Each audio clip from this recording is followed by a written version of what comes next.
आज national voter day है। गणतंत्र दिवस से ठीक एक दिन पहले हर साल 25 जनवरी को राष्ट्रीय मतदाता दिवस मनाया जाता है। इस अवसर पर आज गुरुवार 25 जनवरी को बीदर के डॉक्टर चन्नबसवार पट्टादेवरी रंग मंदिर में इलेक्शन कमीशन ऑफ इंडिया और जिलाडलित और स्वीप समिति बीदर की ओर से नेशनल वोटर्स डे कार्यक्रम आयोजित किया गया। इस कार्यक्रम में मुख्य अतिथियों में Bidar SP Channabasavanna SL, Bidar DC Govind Reddy के अलावा CS Girish Dilip Badole, assistant DC Shiv Kumar Sheelvant, तहसीलदार दिलशाद महत उपस्थित थे। इनके अलावा भारी संख्या में सरकारी अधिकारी और विभिन्न स्कूलों के छात्र और छात्राएं उपस्थित रहे। डीसी बीदर गोविंद रेड्डी ने इस कार्यक्रम की अध्यक्षता की और बीदर एसपी चन्नबसवन्ना एसएल ने दीप जलाकर इस कार्यक्रम का उद्घाटन किया। इस अवसर पर जिन युवाओं के नए वोटर आईडी कार्ड बनाए गए हैं उनमें वह कार्ड वितरित किए गए और कुछ अधिकारियों को वोटरों के लिए बेहतर कार्य करने पर पुरस्कार भी दिए गए। इस अवसर पर बीदर के SP Channabasavanna SL, DC Govind Reddy, CS Girish Dilip Badole ने संबोधित करते हुए वोट और वोटर आईडी के महत्व के बारे में बताया। केपी न्यूज कैमरामैन पप्पू राज का कवरेज। ಧನ್ಯವಾದಗಳು। ಮೊದಲನೇದಾಗಿ ಈ ಒಂದು ಸುಂದರವಾದಂತಹ ಕಾರ್ಯಕ್ರಮಕ್ಕೆ ಉದ್ಘಾಟನೆಗಾಗಿ ನನ್ನನ್ನು ಆಹ್ವಾನಿಸಿದ್ದಕ್ಕಾಗಿ ಜಿಲ್ಲಾಡಳಿತಕ್ಕೂ ಕೂಡ ನಾನು ಧನ್ಯವಾದಗಳನ್ನು ಹೇಳ್ತೇನೆ। ತಮಗೆಲ್ಲ ಗೊತ್ತಿದೆ ಇವತ್ತು ತಾವೆಲ್ಲ ಯಾಕೆ ಇಲ್ಲಿ ಬಂದಿದ್ದೀರಿ ಅಂತ ಹೇಳಿ। ನೀವೆಲ್ಲ ಈಗ ಪ್ರಥಮ ಬಾರಿಗೆ ನಿಮ್ಮ ಮತದಾನದ ಹಕ್ಕನ್ನು ನೀವು ಚಲಾಯಿಸುವವರಿದ್ದೀರಿ ಈ ವರ್ಷ, ಹೌದಲ್ವಾ? ಯಾರು ಹೇಳ್ತೀರಾ ವಿಶ್ವದಲ್ಲಿ ಈಗ ಹೊಸದಾಗಿ ರೂಪುಗೊಂಡಂತಹ ದೇಶ ಯಾವುದಿದೆ? Youngest country in the world ಯಾವುದು ಇವಾಗ? ಯಂಗೆಸ್ಟ್ ಕಂಟ್ರಿ ಅಂದರೆ ಇತ್ತೀಚೆಗೆ ಸ್ವತಂತ್ರ ಆಗಿ ದೇಶ ಆಗಿ ಏನಂದರೆ ಮಾನ್ಯತೆ ಪಡೆದಿರುವಂಥದ್ದು ವಿಶ್ವಸಂಸ್ಥೆಯಿಂದ ಯಾವುದು? ದಕ್ಷಿಣ ಸುಡಾನ್ ಅಂತ ಒಂದು ದೇಶ ಇದೆ। 2011ರಲ್ಲಿ ಏನಂದರೆ ಸುಡಾನ್ ಅನ್ನುವಂತಹ ದೇಶದಿಂದ ಬೇರ್ಪಟ್ಟು ದಕ್ಷಿಣ ಸುಡಾನ್ ಅಂತೇಳಿ ಒಂದು ಹೊಸ ದೇಶವಾಗಿ ಉದಯ ಆಗಿದೆ।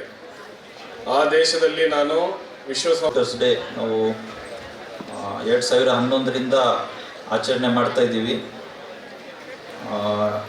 ಇದು ಈಗ 14ನೇ ಮತದಾರ ದಿನಾಚರಣೆ। ನಾವು ಈ ಮತದಾರ ದಿನದ ಥೀಮ್ ಏನು ಇಟ್ಕೊಂಡಿದ್ದೀವಿ ಅಂದರೆ ಇಲೆಕ್ಷನ್ ಕಮಿಷನ್ದ nothing like voting, I vote for sure. ಈ ಥೀಮ್ ಅಡಿಯಲ್ಲಿ, ಈ ಘೋಷವಾಕ್ಯ ಅಡಿಯಲ್ಲಿ ನಾವು ಮತದಾರ ದಿನಾಚರಣೆ ಎಲ್ಲ ದೇಶಾದ್ಯಂತ ರಾಜ್ಯಾದ್ಯಂತ ಎಲ್ಲ ಕಡೆ ಇವತ್ತು ಸೆಲೆಬ್ರೇಟ್ ಆಗ್ತಾ ಇದೆ। ಈಗ ತಾವೆಲ್ಲರೂ ಹೆಂಗೆ ವೋಟರ್ಸ್ ಇದ್ದೀರಾ, ಎಲ್ಲ ಶಾಲೆಯ ಮಕ್ಕಳು ಮುಂದೆ ವೋಟರ್ಸ್ ಆಗ್ತೀರಾ। ತಮ್ಗೆ ಗೊತ್ತಿದೆ ಇದು ಒಂದು ಸ್ವೀಪ್, ಅದ್ರ ಮೇಲೆ ಡಿಸೈಡ್ ಆಗುತ್ತೆ, ನಿಮ್ಮದು ಮಕ್ಕಳ ಫ್ಯೂಚರ್ ಡಿಸೈಡ್ ಆಗುತ್ತೆ। ಸೊ ಎಲ್ಲರೂ ವೋಟಿಂಗ್ ಏನು ನಮಗೆ ಕಾನ್ಸ್ಟಿಟ್ಯೂಷನಲ್ಲಿ ಸಿಕ್ಕಿದೆ ಹಕ್ಕು, ಈ ಹಕ್ಕು ಭಾಳಷ್ಟು ಜನ ಚಲಾಯಿಸತ್ತೇನೆ ಇಲ್ಲ। ಸೊ ಅದು ಚಲಾಯಿಸಬೇಕು। ಮುಂದೆ ನಮ್ಮ ಜಿಲ್ಲೆಯಲ್ಲಿ ಯಾವ ಚುನಾವಣೆಯಲ್ಲಿ ಹೆಚ್ಚಿನ ಸಂಖ್ಯೆಯಲ್ಲಿ ವೋಟಿಂಗ್ ಆಗಬೇಕು, ಮೋರ್ ದ್ಯಾನ್ 75% ನಾವು ಗುರು ಇಟ್ಕೊಂಡಿದ್ದೀವಿ, ಅದರ ಹೆಚ್ಚಿನ ಸಂಖ್ಯೆಯಲ್ಲಿ ವೋಟಿಂಗ್ ಆಗುತ್ತೆ ಅಂತ ನಾನು ಭಾವಿಸುತ್ತೇನೆ। ನಾವು ಸ್ವೀಪ್ ಕಮಿಟಿಯಿಂದ ಸಾಕಷ್ಟು ಪ್ರಯತ್ನಗಳು ಮಾಡ್ತೀವಿ, ಅದಕ್ಕೆ ಎಲ್ಲರದ್ದು ಸಹಕಾರನೂ ಕೂಡ ನಮಗೆ ಬೇಕಾಗುತ್ತೆ। ಇಷ್ಟೊಂದು ಮಾತಾಡಿ ಎಲ್ಲರಿಗೆ NVD ನ್ಯಾಷನಲ್ ವೋಟರ್ಸ್ ಡೇ ಶುಭಾಶಯ ಹೇಳುತ್ತಾ ನನ್ನ ಮಾತು ಇವತ್ತು ಯಾಕೆ ಆಚರಣೆ ಮಾಡಬೇಕು? ಪ್ರತಿ ವರ್ಷ ನಾವು ಜನವರಿ 25ನೇ ತಾರೀಕಿಗೆ ಆಚರಣೆ ಮಾಡ್ತೀವಿ। ಯಾಕೆ?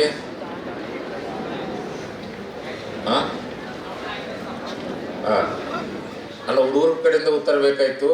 1950ರಲ್ಲಿ ಜನವರಿ 25ನೇ ತಾರೀಕು ಭಾರತದ ಚುನಾವಣಾ ಆಯೋಗ ಸ್ಥಾಪನೆ ಆಯಿತು। ಅದೇ ಕಾರಣಕ್ಕಾಗಿ ವೋಟರ್ ಲಿಸ್ಟ್ ಬಗ್ಗೆ, ಎಲೆಕ್ಷನ್ ಬಗ್ಗೆ ನಿಮ್ದೇನಾದರೂ ಕುಂದುಕೊರತೆಗಳಿದ್ದರೆ 1950 ನಂಬರ್, ನೀವು ಯಾವುದೇ ಮೊಬೈಲು ಎಲ್ಲಿಂದ ನಿಂತು ನೀವು ಫೋನ್ ನೋಡಿದ್ರೆ, ನೀವು ಯಾವ ಜಿಲ್ಲೆಯಲ್ಲಿ ಇರ್ತೀರ ಆ ಜಿಲ್ಲೆಗೆ ಫೋನ್ ಹೋಗುತ್ತಾ, ನಿಮ್ಮದು ಕಾಲ್ ರೆಕಾರ್ಡ್ ಆಗ್ತೈತಿ, ಅದಕ್ಕೆ ನಿಮ್ಗೆ ಉತ್ತರ ಸಿಗ್ತೈತಿ ಏನಂತೇಳಿ। ಎಪಿಗೆ ಬಂದಿಲ್ಲೋ, ವೋಟರ್ ಲಿಸ್ಟ್ನಲ್ಲಿ ಹೆಸರಿಲ್ಲೋ, ಏನಾದರೂ ಸಮಸ್ಯೆ ಇದ್ದರೆ 1950 ಜನವರಿ 25ನೇ ತಾರೀಕು ಭಾರತದ ಚುನಾವಣಾ ಆಯೋಗ ಹುಟ್ಕೊಳ್ತು, ಸ್ಥಾಪನೆ ಆಯಿತು। ಸೊ ಅದ್ರ ಕರೆಕ್ಟ್। ಸೊ ನೀವು ಅಪ್ಲಿಕೇಶನ್ ಹಾಕಿದ ಕೂಡಲೇ ನಾವು ವೆರಿಫೈ ಮಾಡಿ ಇಟ್ಟಿರ್ತೀವಿ। ಸೊ ಇಲ್ಲಿ ಯಾವ ಭಾಗ ಸಂಖ್ಯೆಯಲ್ಲಿ ಬರ್ತಾರೋ ಅವರಲ್ಲಿ ಮನೆ ಆಯ್ತಿಲ್ಲ ಅಂತೇಳಿ ನಮ್ಮ BLO ವೆರಿಫೈ ಮಾಡಿ ರಿಪೋರ್ಟ್ ಹಾಕಿರ್ತಾನೆ। 18 ವರ್ಷದಿಂದ ಆದ ಕೂಡ ಆಟೋಮೆಟಿಕ್ಲಿ ವೋಟರ್ ಲಿಸ್ಟ್ನಲ್ಲಿ ಆ್ಯಡ್ ಆಗುತ್ತೆ। ಈಗ 17 ವರ್ಷ ದಾಟಿದವರೆಲ್ಲರೂ ನೀವು ಈ ಕಾರ್ಯಕ್ರಮಕ್ಕೆ ಬಂದಿರಿ, ಅಷ್ಟೇ ಅಲ್ಲ ನಿಮ್ಮ ಫ್ರೆಂಡ್ಸು, ನಿಮ್ಮ ಸುತ್ತಮುತ್ತಿದ್ದವ್ರಿಗೆ ನೀವು ಪ್ರಾಸ್ಪೆಕ್ಟಿವ್ ವೋಟರ್ಸ್ ಅಂತೇಳಿ ವೋಟರ್ ಲಿಸ್ಟಲ್ಲಿ ಹೆಸರನ್ನು ಸೇರಿಸ್ಬೇಕು, ಕರೆಕ್ಟ್? ಸೊ 18 ವರ್ಷ ಆದ ಕೂಡ ನೀವು ಎಲ್ಲರೂ ಕಂಪಲ್ಸರಿ ಮತದಾರರು ಆಗ್ತೀರಿ। ಇದು ಎರಡನೇ ವಿಷಯ। ಇನ್ನು ಮೂರನೇದು, ನಮ್ಮ ದೇಶ ಇಡೀ ಜಗತ್ತಿನಲ್ಲಿ 193 ಕಂಟ್ರೀಸ್ ಅದಾವ. ಈ ಎಲ್ಲ ದೇಶಗಳ ಅತ್ಯಂತ ದೊಡ್ಡ ಮತ್ತು ಫ್ರ್ಯಾಂಕ್ ಆಗಿದೆ. ಸೊ ಇದನ್ನು ನಾವು ಬಲಪಡಿಸಬೇಕಾಗಿದೆ. ನೀವೆಲ್ಲ ಯುವಕರು ವೋಟರ್ ಲಿಸ್ಟ್ನಲ್ಲಿ ಹೆಸರು ಸೇರಿಸ್ಕೊಳ್ಳೋದು ಅಷ್ಟೇ ಅಲ್ಲ, ನಿಮ್ಮ ಗೆಳೆಯರು ಫ್ರೆಂಡ್ಸ್ಗೂ ವೋಟರ್ ಲಿಸ್ಟ್ನಲ್ಲಿ ಹೆಸರು ಸೇರಿಸ್ಕೋಬೇಕು ಮತ್ತು ಮತದಾನವನ್ನು ಕಡ್ಡಾಯವಾಗಿ ಮಾಡಬೇಕು. MLA ಎಲೆಕ್ಷನ್ದಲ್ಲಿ ಈಗಾಗಲೇ ನಮ್ಮ ಫ್ರೆಂಡ್ ಗ್ರೀಸ್ ಹೇಳಿದಂಗೆ 71% ವೋಟಿಂಗ್ ಆಗಿದೆ. MP ಎಲೆಕ್ಷನ್ದಲ್ಲಿ ಅದಕ್ಕಿಂತ ಜಾಸ್ತಿ ವೋಟಿಂಗ್ ಪರ್ಸೆಂಟೇಜ್ ಮಾಡಬೇಕು. ಯಾಕೆ ವೋಟಿಂಗ್ ಪರ್ಸೆಂಟೇಜ್ ಮಾಡಬೇಕು? ನೀವು ವೋಟ್ ಹಾಕಿದ್ರೆ ಮಾತ್ರ ನಿಮ್ಗೆ ಕೇಳಲಿಕ್ಕೆ ಅಧಿಕಾರ ಇರ್ತೈತಿ. ಒಳಗಡೆ ಮನಸ್ಸು ನೀವು ವೋಟ್ ಹಾಕಿಲ್ಲ ಅಂದ್ರೆ ನಿಮ್ಮದು ವಯಸ್ಸು ಸಣ್ಣದಾಗ್ಬಿಡ್ತೈತಿ, ಕೇಳೋಕೆ ನೈತಿಕತೆ ಇರೋದಿಲ್ಲ.